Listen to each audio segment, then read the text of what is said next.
Uma ideia curiosa, e quanto mais Julius pensava nela, mais seguro se sentia.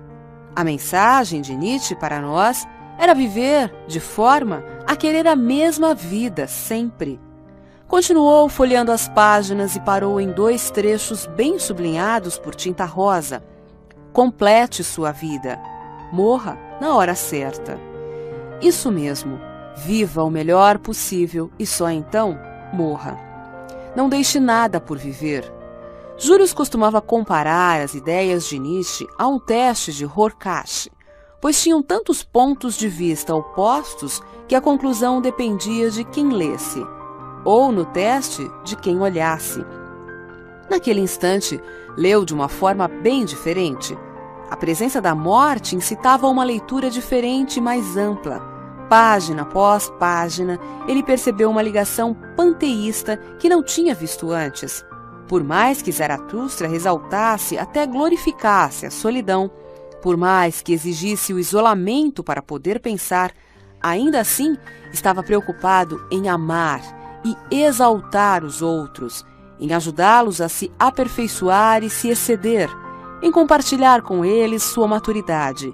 Compartilhar sua maturidade. Isso era com ele, pensou Julius. Colocou o livro de volta na estante, sentou-se no escuro e ficou olhando o farol dos carros que atravessavam a ponte Golden Gate, pensando nas palavras de Nietzsche. Após alguns minutos, conseguiu. Descobriu o que fazer e como passar seu último ano de vida. Iria viver exatamente do mesmo jeito que o ano anterior e o antes do anterior. Gostava de ser terapeuta. Gostava de se ligar a outras pessoas e ajudar a trazer algo à vida. Talvez seu trabalho fosse uma sublimação da ligação que tinha com a mulher. Talvez ele precisasse do aplauso, da ratificação e da gratidão daqueles a quem ajudava. Mesmo assim, mesmo se houvesse motivos latentes, ele estava grato pela função que tinha. Abençoada seja ela. Julius foi até a parede de arquivos, abriu uma gaveta cheia de fichas e de transcrições de sessões gravadas com pacientes há anos. Olhou os nomes. Cada ficha era um monumento a um pungente drama humano que um dia se desenrolou naquela mesma sala. Enquanto olhava as fichas, a maior parte dos rostos veio imediatamente à sua memória. Alguns rostos sumiram, mas após ler poucos parágrafos das anotações também voltavam. Outros foram realmente esquecidos, rostos e histórias perdidos para sempre. Como a maioria dos terapeutas, Julius tinha dificuldade em lidar com os repetidos ataques ao campo da terapia. Os ataques vinham de várias direções, de empresas farmacêuticas e de seguros de saúde que financiavam pesquisas superficiais para provar a eficácia das drogas e das terapias mais curtas. Ataques dos meios de comunicação que não se cansavam de ridicularizar os terapeutas, dos behavioristas, dos milhares de palestrantes sobre motivação, das hordas de curandeiros e de seitas da nova era, todos competindo para ganhar quem tem algum problema. E claro, havia dúvidas que vinham da própria medicina, como as suscitadas pelas incríveis descobertas neurobiológicas sobre moléculas, relatadas com frequência cada vez maior e fazendo até os terapeutas mais experientes questionarem a importância de seu trabalho. Julius não era mais imune a esses ataques e muitas vezes duvidava da eficácia do tratamento que oferecia, e com a mesma frequência se acalmava. Claro que ele era um psicanalista eficiente. Claro que ele oferecia algo de valor para a maioria dos pacientes, talvez até para todos. Mas a dúvida continuava. Será que você foi realmente, verdadeiramente útil para seus pacientes? Talvez só tenha ajudado os que iam melhor, de qualquer jeito. Não, errado.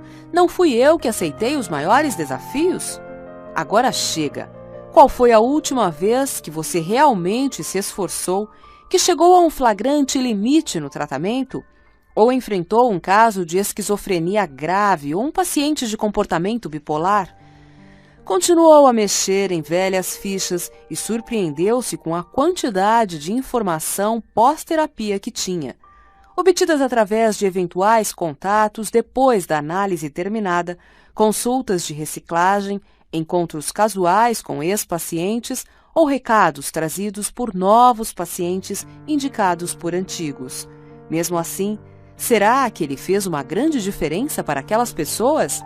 Talvez os resultados fossem evanescentes? Talvez muitos de seus pacientes bem-sucedidos tivessem tido uma recaída e não lhe contaram por pura bondade. Tinha consciência de seus fracassos, também com as pessoas que não estavam preparadas para seu avançado estilo de tratamento. Espera aí, Julius, pensou ele. Como sabe que foram realmente fracassos? Fracassos para sempre? Você nunca mais viu os pacientes.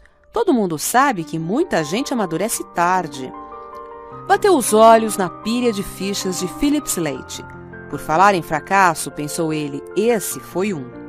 Fracasso antigo e de bom tamanho. Philip Slate. Foi há mais de 20 anos, mas a imagem dele continuava nítida. Os cabelos castanho claros, penteados para trás, o nariz fino e elegante, as maçãs salientes que davam um toque de nobreza ao rosto e aqueles agitados olhos verdes que lembravam o mar do Caribe. Pensou enquanto detestava tudo nas sessões com Philip, exceto uma coisa, o prazer de olhar aquele rosto. Philip Slate era tão alienado de si mesmo que nunca pensou em olhar para dentro, preferindo surfar na superfície da vida e dedicar toda a sua energia ao sexo.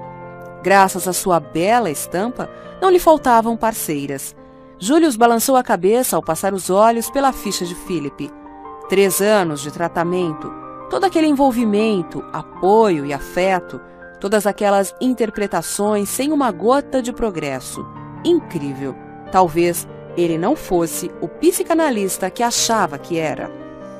Bom, não tire conclusões, pensou. Por que Philip faria um tratamento por 3 anos se não recebesse nada em troca? Por que continuaria a gastar todo aquele dinheiro por nada? E Deus sabe que Philip detestava gastar dinheiro. Talvez as sessões tivessem mudado Philip. Talvez ele fosse uma pessoa que amadurece tarde, um daqueles pacientes que precisam de tempo para digerir o alimento dado pelo analista, daqueles que guardam a boa comida do terapeuta e levam para casa, como um cachorro que guarda o osso para roer depois sozinho. Julius teve pacientes tão competitivos que escondiam as melhoras só para não darem ao terapeuta a satisfação e o poder de tê-los ajudado. Depois que pensou em Philip Slate, Julius não conseguiu mais tirá-lo da cabeça. Era como se Philip tivesse cavado um buraco e se enraizado lá dentro, exatamente igual ao melanoma. Seu fracasso com Philip se transformou no símbolo de todos os seus fracassos na terapia. O caso de Philip Slate tinha algo peculiar. De onde ele tirava toda aquela força? Olhou a ficha e leu a primeira anotação, feita 25 anos antes. Philip Slate, 11 de dezembro de 1980. 26 anos, solteiro, branco, químico, trabalha na DuPont, cria novas fórmulas de pesticidas, muito bonito, veste-se em estilo casual, mas sofisticado, formal, senta-se reto, poucos gestos, não demonstra sentimentos, sério, ausência de humor, não ri nem sorri, só negócios, nenhuma relação social relatada. Recomendado pelo clínico dele, Dr. Wood. Maior queixa: sou dominado contra minha vontade por impulsos sexuais. Por que resolveu se tratar agora?